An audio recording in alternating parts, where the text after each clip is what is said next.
Filipenses, capítulo 2.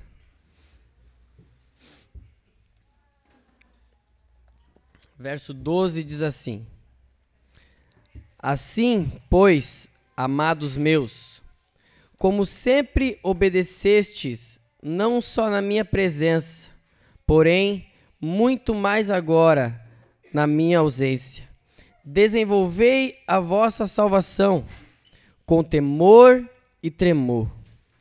Porque Deus é quem efetua em vós tanto querer como o realizar, segundo a sua boa vontade.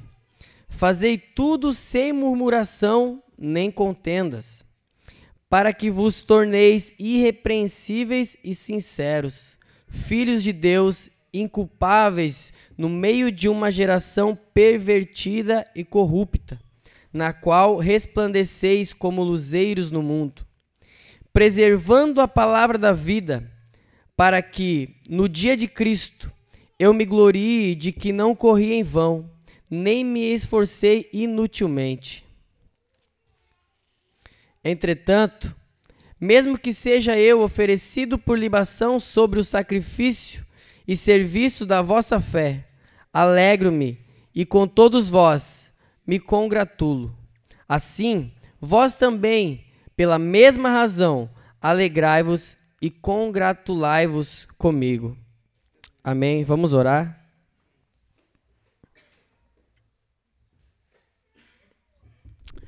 Senhor, nós te damos graças por essa manhã. Mais uma vez nos dirigimos a Ti, ó Pai querido, em oração, juntamente com os nossos irmãos aqui presentes, reconhecendo a dependência do Teu Espírito Santo, reconhecendo, Pai, que a Tua palavra tem poder sobre nós de trazer ordem à nossa alma, trazer vida àquele que está abatido, que a Tua palavra, Pai, nos é suficiente nessa manhã como alimento à nossa alma. E nós rogamos, Pai, ensina-nos a ouvi-la com um coração temeroso, um coração obediente e um coração sincero. Também nos instrui, Pai, a pregar segundo a Tua vontade e a Tua verdade. Em nome de Jesus, amém. Meu notebook deu um probleminha bem agora. Ainda bem que eu estou com a introdução na cabeça gravada. Irmãos, aqui Paulo, nós vamos ver que ele começa com duas palavras. Assim, pois. Logo nós vamos perceber, irmãos, que isso significa que ele está fundamentando aquilo que ele vai dizer naquilo que foi dito.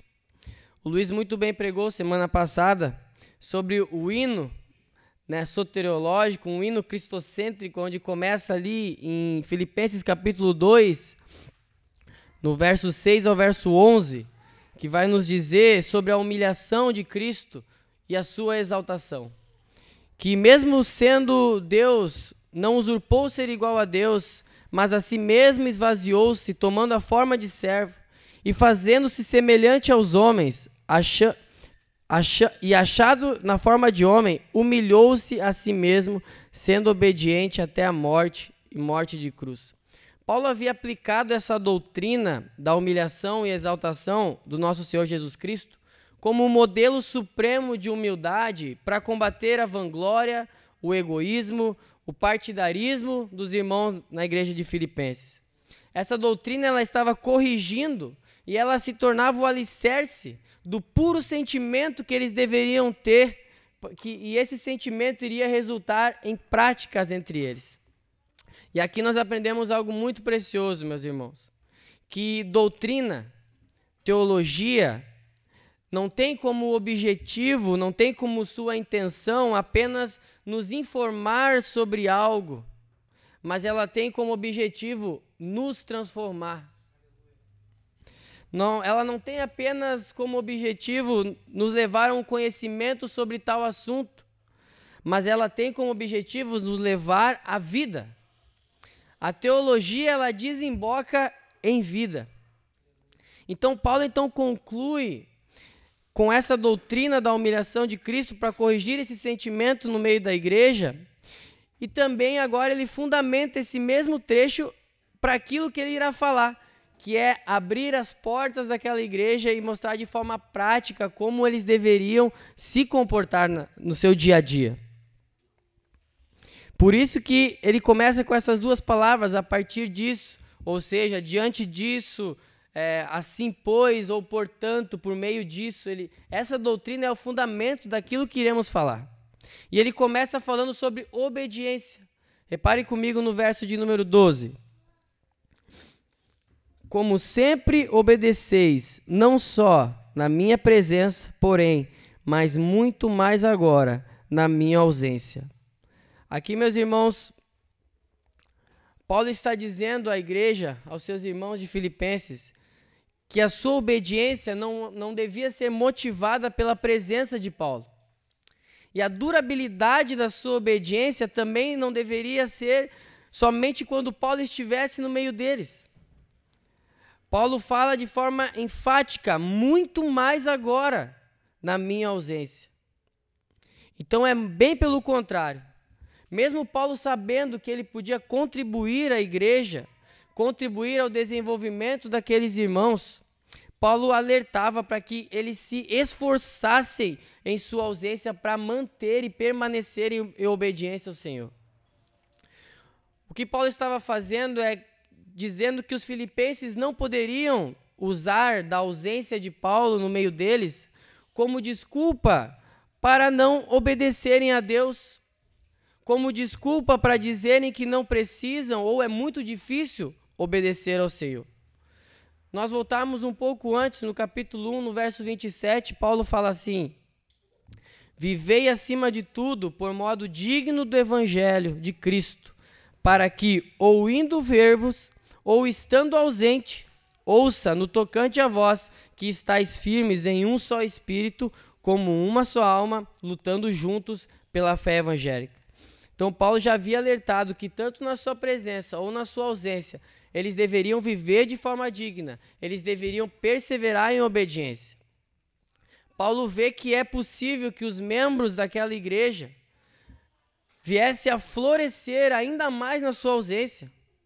Aqui nós aprendemos algo muito importante também, meus queridos, que nós não devemos nos apegar ao carisma do pastor, à boa oratória do pastor, à simpatia do pastor. Nós devemos se apegar para obedecer, se apegar à graça de Deus, se apegar ao bom pastor, Jesus Cristo. Existem homens para nos instruir, existem homens que Deus colocou para nos ajudar na nossa caminhada, para nos auxiliar. Porém, nossa perseverança em obedecer a palavra de Deus não pode ser somente quando esses homens estão por perto. Paulo via que seus irmãos de Filipenses eram um povo obediente e continuava os encorajando a prosseguir e buscar mais ainda obediência na palavra de Deus, não somente quando ele estivesse por perto, mas que compreendesse que tudo que eles fazem está debaixo do olhar de Deus. Que a vida que eles devem levar, que a vida que eles devem desenvolver, estaria todo o tempo, em todos os lugares, debaixo do olhar de Deus. O pastor pode estar ausente, mas Cristo sempre estará presente. Tudo é praticado, tudo é falado na presença de Deus. Opa! Não é o meu, não. Nós parecemos muito perto.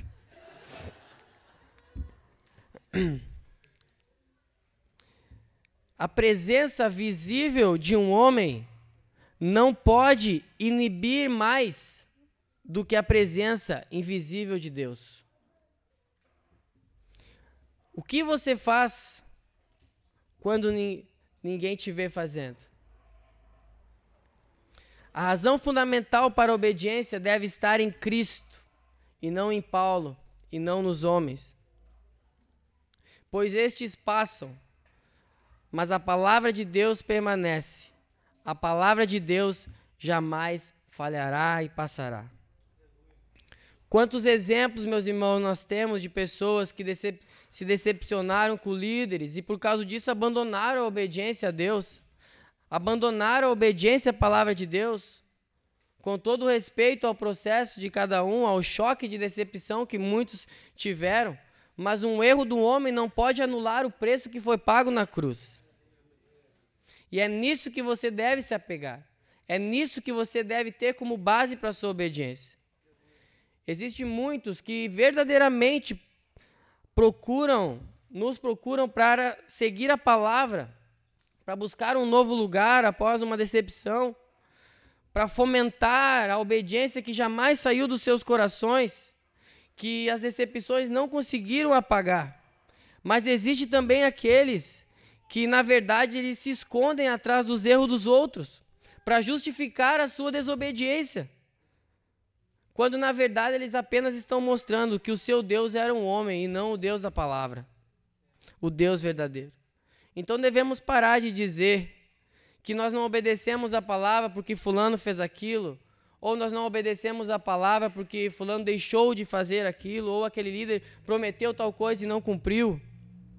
Nós devemos obedecer a palavra porque fomos comprados pelo sangue de Jesus Cristo, por amor àquele que pagou o preço, que conquistou a vida por nós, por amor àquele a qual nenhuma decepção tem poder para apagar dos nossos corações essa verdade. Paulo então instrui os irmãos a essa obediência e ele também instrui os irmãos para que desenvolvam algo. E no próprio verso de número 12 nós vamos encontrar o que deveria ser desenvolvido.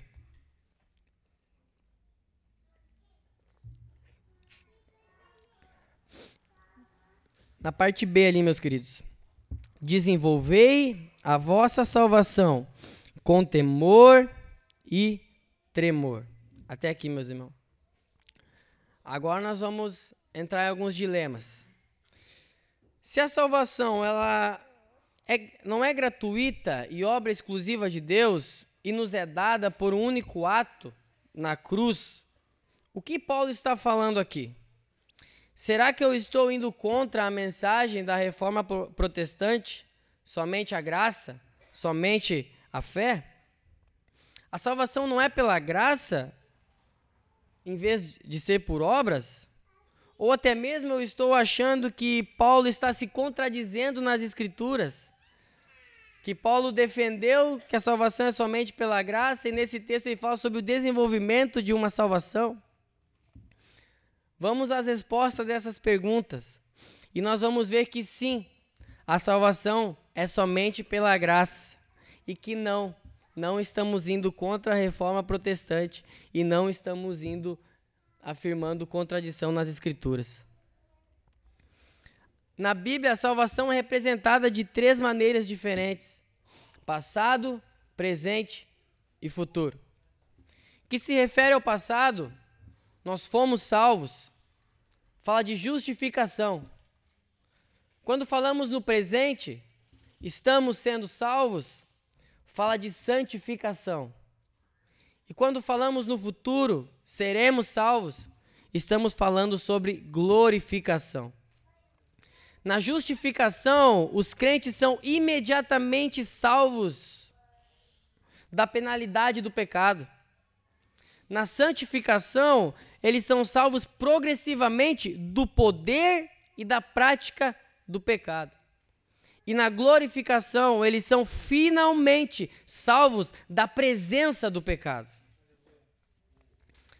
A experiência da salvação começa com a justificação, continua com a santificação e é completa na glorificação. Todos aqueles que são justificados estão sendo santificados. E todos os que estão sendo santificados serão finalmente glorificados. Embora nós podemos distinguir esses 3, nós jamais podemos separá-los. O que Paulo estava dizendo aqui, meus irmãos, é que eles não tinham que trabalhar para obter a salvação no passado, ou seja, fazer algo para ser justificados, porque isso somente nos é dado pelo sacrifício de Jesus Cristo, não vem por obras, mas vem somente pela graça de Deus. Foi Jesus tomando o nosso lugar, um sacrifício substitutivo. A salvação, aquela que nós olhamos para fora de nós. Pela fé, que é dom de Deus, nós olhamos para fora de nós, o ato que é feito fora de nós, e cremos que aquele ato é poderoso para nos redimir unicamente no sangue de Jesus Cristo vertido naquela cruz. Que não é uma conquista nossa, mas é um presente de Deus. Ele morreu em nosso lugar, e por causa desse sacrifício somos agora considerados justos diante de Deus. Todos aqueles que creem.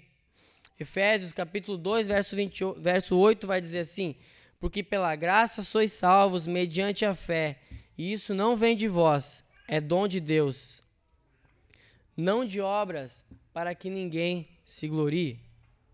A salvação, ela não é uma conquista humana, ela é um presente imerecido de Deus. E veja que Paulo fala a vossa salvação. Ele fala que essa salvação agora é nossa. E ela só é nossa não por direito de conquista, mas ela é nossa por dádiva de Deus, porque Deus nos deu essa salvação. Porque alguém que não fui eu, não foi você, não foi nenhum dos nossos parentes, não foi a pessoa melhor intencionada do mundo comprou. Foi apenas aquele que poderia pagar esse preço por nós. Nós não a possuímos após desenvolvê-la. Nós a possuímos após ter recebido por graça da parte de Deus. O uso então dessa palavra nesse texto que Paulo está usando significa a santificação dos crentes na vida cristã diária. A partir da justificação, da salvação que nós recebemos de forma imerecida pelo sangue de Jesus, nós devemos desenvolver, usufruir, cavar profundo, explorar esse terreno com toda a nossa força e com toda a nossa vida. Não estamos aqui diante de versos que vão contra a mensagem da reforma protestante e muito menos entram em contradição com as Escrituras. O que esse verso está fazendo é nos apresentando o que é consequência do Evangelho. Um ponto importante nós repararmos, meus irmãos, para nós não cometermos erro, é que essa carta é escrita exatamente para pessoas justificadas, para irmãos que já haviam sido comprados pelo sangue de Jesus. Então Paulo não está pedindo que eles trabalhem para conquistar essa salvação pelos seus méritos, mas desenvolver aquilo que eles já possuem. Eles já foram salvos pela graça, justificados dos seus pecados, adotados à família de Deus, e agora eles precisam se esforçar para desenvolver, ou seja, eles devem percorrer um caminho de santificação que até o dia, enfim, que o pecado não estará mais diante deles.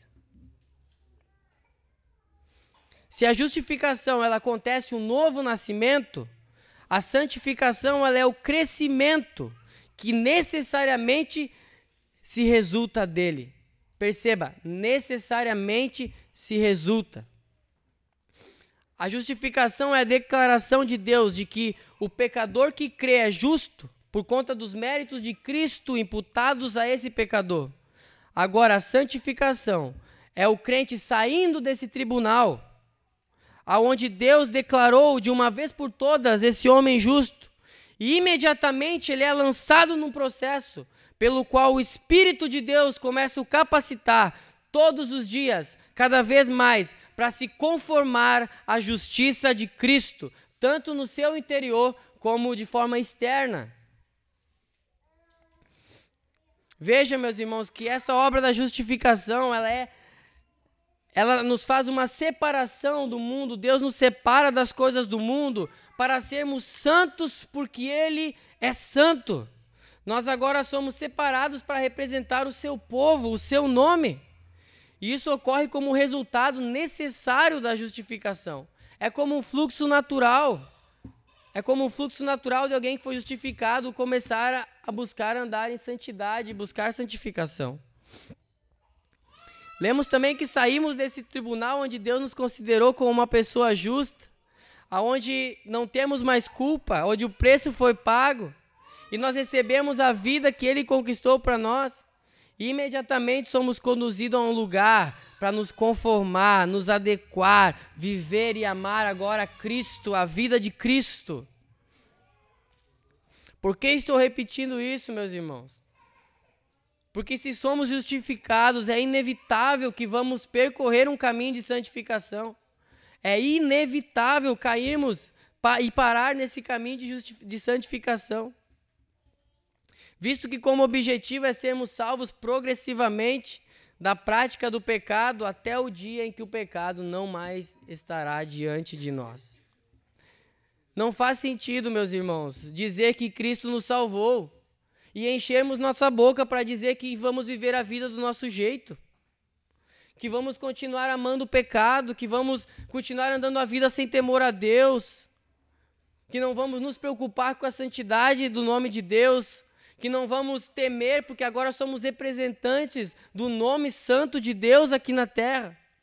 Não faz sentido nós dizermos que somos salvos e amarmos o pecado e vivermos a nossa vida do nosso jeito. Porque nós somos salvos para nos tornar agora a imagem e semelhança do seu Filho. E nisso nós devemos perseverar até o fim. Não condiz, meus irmãos, com o alto preço que foi pago naquela cruz, preço de sangue do Filho de Deus, para nós cedermos às tentações do dia a dia como uma criança cede a um pirulito. Se antes nós nos dedicávamos oferecendo os nossos membros à prática do pecado, da idolatria, agora nós devemos nos esforçar com todo o nosso ser, a oferecer nossos membros para louvor e glória do nome de Jesus Cristo que nos comprou. O fato de nós crermos que Ele levou os nossos pecados na cruz, nos põe diretamente em um trabalho árduo, contínuo de santificação, com o prazo de até o fim da nossa vida ou até que Ele volte.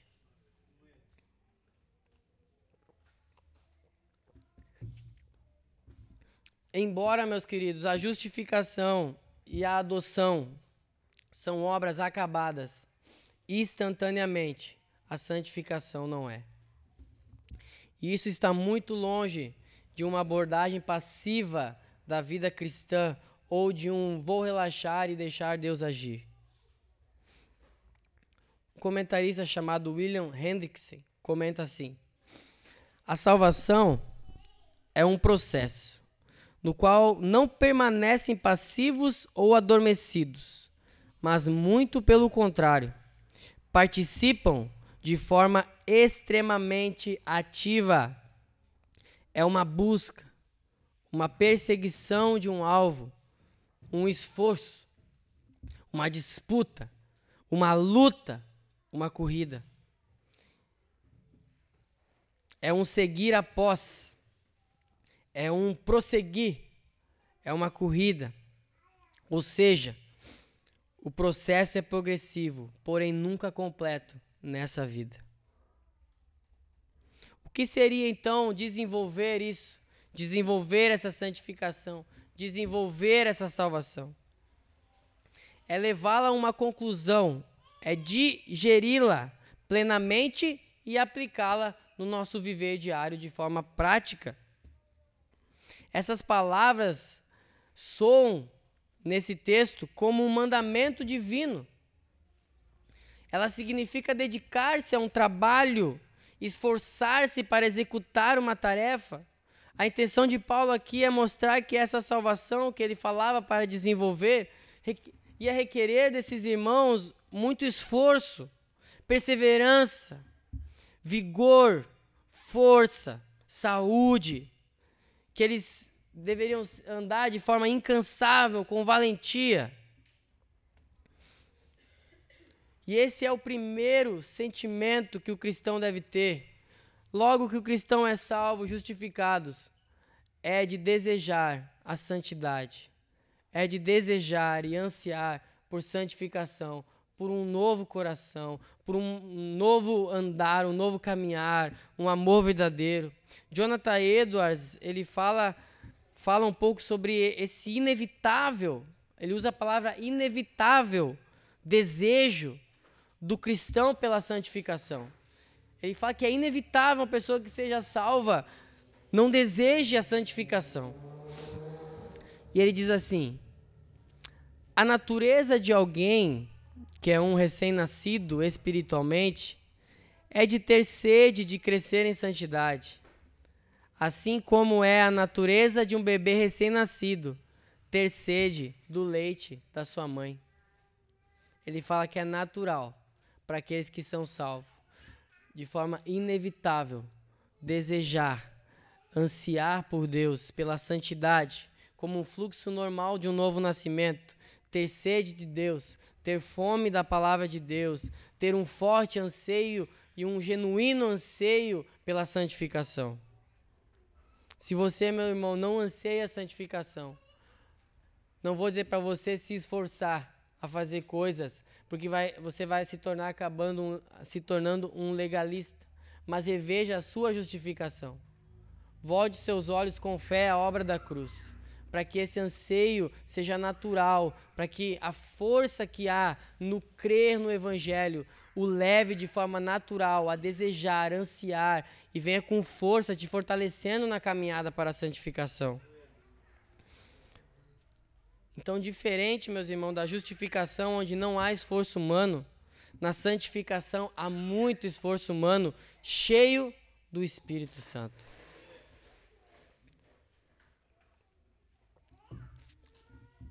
Deus é quem efetua em vós tanto o querer quanto o realizar, segundo a sua boa vontade. Sabe aquele desejo, meu irmão, pela palavra de Deus? Sabe aquele desejo por santificação? Aquele desejo que você tem de orar, de abençoar os seus irmãos? É obra de Deus na sua vida.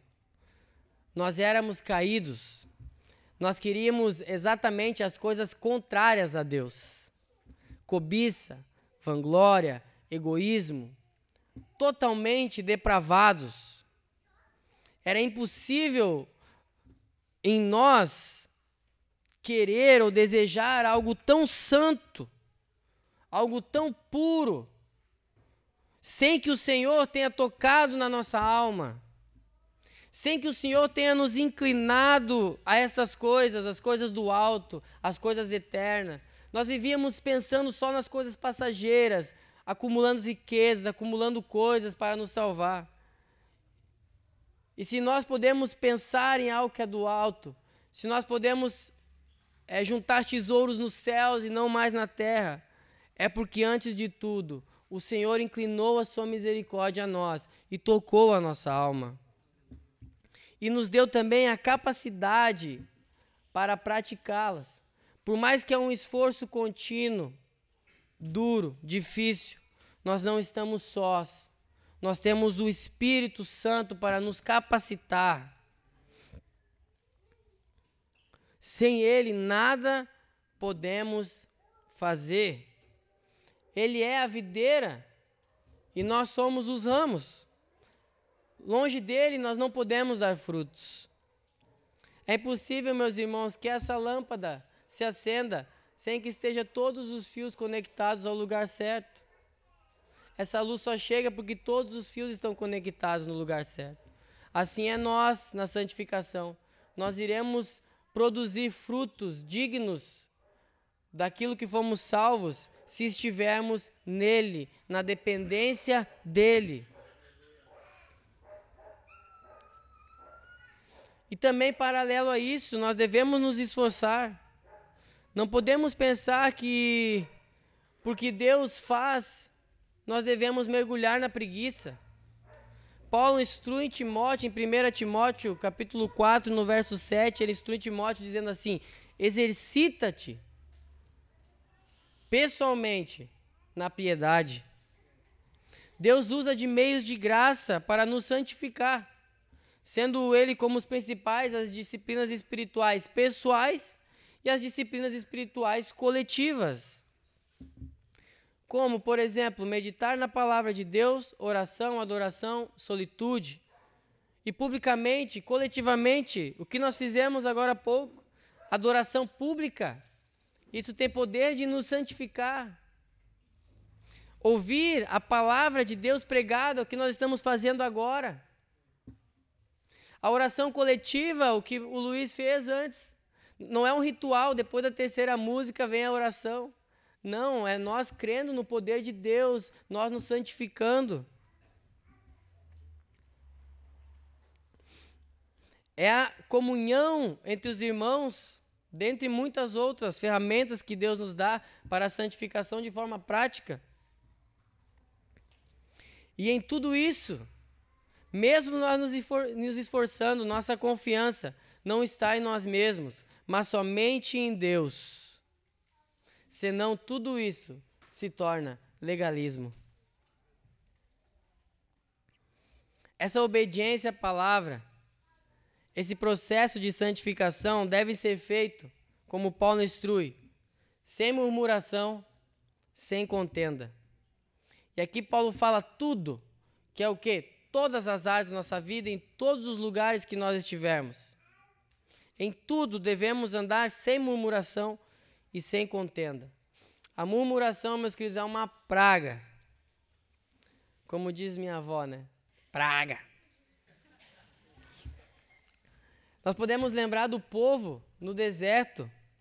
O povo saiu do Egito de forma milagrosa, Deus operou maravilhas, abriu o mar de forma tremenda. Quando o povo estava no deserto, ele murmura contra Deus ao ponto de considerar comer cebola aonde eles estavam melhor do que estar dentro das promessas de Deus. A murmuração, ele tem esse poder, meus queridos, de fazer nós considerarmos o Egito melhor do que as promessas de Deus. Murmurarmos até o ponto de muitas vezes desejarmos retornar à escravidão. A murmuração tem essa capacidade. Ela causa isso. E Paulo está alertando a igreja para que eles nunca endureçam o coração como o povo fez no deserto. Não caiam em murmuração. Isso irá cegar os olhos deles para as promessas de Deus. Por isso ainda, o pior ainda é quando as murmurações pessoais acabam afetando os outros irmãos e se tornam contendas. A contenda, meu irmão, ela tem uma função de rasgar o que Deus uniu. Ela vem para rasgar o que Deus uniu. Paulo instrui os irmãos, afasta-se disso, não caia nisso, ande vigilante quanto a isso. Nós voltamos agora a olhar para a doutrina de Jesus Cristo, da sua humilhação. Fala que ele foi obediente até a morte, morte de cruz. Nós vamos ver que Isaías fala que ele foi como ovelha muda ao matadouro, não porque ele não tinha o que dizer, mas é porque o seu corpo e o seu coração estavam no lugar da vontade de Deus. Não era uma obediência externa somente. Não era eu obedeço, mas o meu coração te odeia, Deus.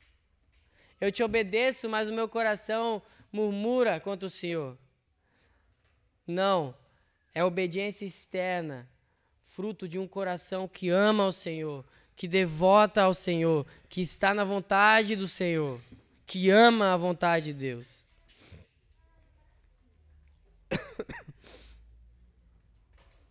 E por que nós devemos fazer tudo sem contenda e sem murmuração?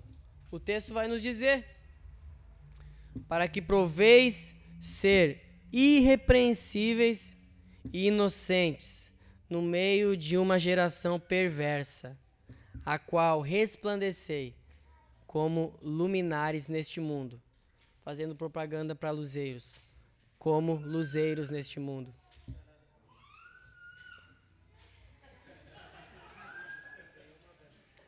Ganhei uma vela.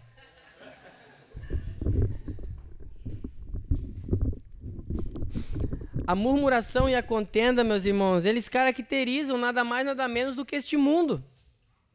Pessoas insatisfeitas, pessoas que buscam sempre atrás de algo porque nunca estão satisfeitas em nada, sempre murmuram. O mundo caracteriza isso. E isso deve ser abandonado por nós, porque isso trava da luz de Cristo brilhar. Da luz de Cristo brilhar em nós e resplandecer no meio deste mundo considerado perverso. E por que irrepreensíveis? Porque o mundo não terá do que nos acusar. Nós precisamos ser tão éticos, nós precisamos ter tão fiéis à palavra de Deus, a ponto da única coisa que o mundo tem para nos acusar é o Evangelho.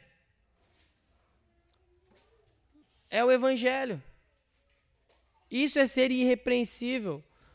As pessoas podem nos condenar, mas somente porque nós defendemos o Evangelho. Porque se eles forem nos condenar diante a qualquer coisa, nós seremos irrepreensíveis e inocentes. Nós precisamos buscar este lugar, onde se o mundo tem que nos acusar, nos acuse. Somente porque pregamos e amamos o Evangelho e não negociamos isso. E fugindo dessa contenda, dessa murmuração, nós damos espaço para que a luz de Cristo brilhe através de nós. Para que a luz dele brilhe nos lugares aonde nós estivermos nesse mundo. Para que ela não se apague por meio da insatisfação, mas nós sejamos pessoas satisfeitas naquilo que temos. Ah, mas você não tem isso, você não comprou aquilo, mas nós temos a melhor coisa do mundo, que é a vida eterna, que é o preço que Jesus Cristo pagou com sangue na cruz, e isso é incomparável, isso não tem preço terreno que pague. Por isso nós defendemos também que nós não caímos na cilada das pessoas dizer você não tem nada, você não conquistou nada. Se é para dizer isso, eu digo realmente eu não conquistei nada, porque tudo que eu tenho é graça, é misericórdia, foi Ele que nos deu.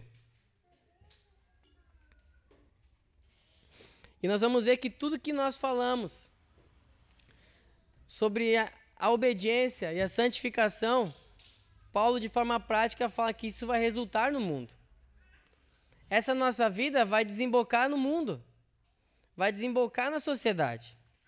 E muitas vezes nós achamos que dar o testemunho de Cristo é somente quando falamos. É também pregar o Evangelho de forma fiel, mas não adianta nós pregarmos o Evangelho de forma fiel e vivemos uma vida de murmuração, onde não brilhamos a luz de Cristo. Então buscar a santidade, dedicar sua vida à santificação, faz com que a luz de Cristo brilhe no meio deste mundo perverso. Isso é maravilhoso, meus irmãos. Isso é obra de Deus. Isso é maravilhoso, nós andarmos diante de um mundo que não tem do que nos acusar. Andarmos diante de um mundo onde a única forma dele nos acusar é porque nós amamos o Evangelho, é porque nós pregamos fielmente o Evangelho, é porque nós não negociamos o Evangelho, meus irmãos. Para concluir, o que quero deixar nessa manhã? Se alegre com a salvação que Jesus Cristo conquistou na cruz. E agora, com toda a sua vida, de todo o seu coração, com todo o seu esforço, dedique-se, anseie a santidade e a santificação, porque nós somos comprados para ver a Deus, e sem a santidade nós não veremos a Deus. Anseie com toda a sua força, esforça-te, pratique a leitura da palavra, venha ao culto ouvir a palavra, tenha comunhão com seus irmãos e também tenha seu momento de solitude em casa, absorvendo a palavra de Deus, lendo, meditando e orando, buscando os nutrientes da palavra para a sua alma, porque quando nós fomos salvos, essa fome foi gerada em nós, essa sede pela palavra, essa insatisfação na nossa alma pelas coisas deste mundo, e nós devemos recorrer aos meios de graça que Deus nos deixou para sermos saciados, para crescermos espiritualmente, para não vivermos como crianças diante de ventos de doutrina, mas vivemos como homens, filhos de Deus, cheios da palavra de Deus, da sabedoria do alto, que não acumulam nessa terra tesouros, mas pensam todos os dias nas coisas eternas. Pela manhã agradecem a misericórdia de Deus, que fez com que ele se inclinasse a pensar nas coisas do alto, a receber dos nutrientes de coisas eternas, coisas que não passam. Esforça-te, persevere, acredite, Dedique-se à santidade e à santificação. E você vai ver que você vai se tornar luz no meio de uma geração perversa. E você vai ver que a única coisa que eles têm para te acusar é porque você ama Jesus Cristo, porque você obedece aos seus mandamentos e você não negocia o Evangelho de Deus. Amém? Vamos orar. Vamos ficar de pé, meus irmãos.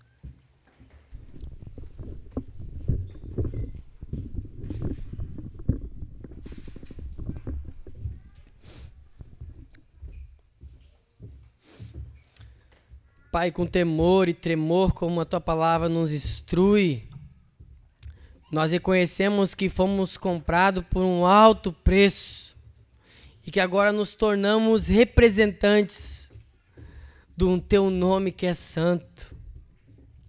E que Tu nos separaste deste mundo, de uma geração perversa, para sermos conhecidos como aqueles que carregam o Seu nome. Porque Tu nos separaste e disseste sobre nós: sejam santos, porque eu sou santo. Pai, eu oro para que nós venhamos amar a santidade, para que nós venhamos nos esforçar de todo o nosso coração, com toda a nossa força, como um fluxo natural da obra da cruz que nos encontrou quando estávamos mortos em nossos pecados, quando estávamos mortos em ofensas ao Teu nome, como o fluxo natural da Tua misericórdia. Nós queremos ser aqueles que anseiam por santidade. E não só anseiam como um sentimento, mas de forma prática, aplicam no seu dia a dia. Aplicam, Senhor, tanto pessoalmente, como de forma coletiva. Aplicam, Pai, esse desejo de forma prática, por um crescimento espiritual, um crescimento saudável, um crescimento poderoso, aonde encontramos força para vencermos as tentações. Pai, eu oro por todos aqueles meus irmãos que têm fraquejado diante das tentações. Nós oramos, Pai, e rogamos que o Senhor os fortaleça nessa manhã, que o Senhor os dê vigor, os dê coragem, os dê ousadia para dizer não ao pecado, não às tentações, ó Pai. Que o Senhor derrame da Tua graça, que o Senhor derrame da misericórdia, Senhor, que não nos pergunta se queremos ou não, mas é derramada pelo Teu poder, pela Tua força, Senhor, pois que Tu és um Deus poderoso, que fez com que nós venhássemos a desejar a Ti, que nós venhássemos a desejar pureza, a desejar santidade, a desejar o amor, a desejar a harmonia entre os irmãos, Pai.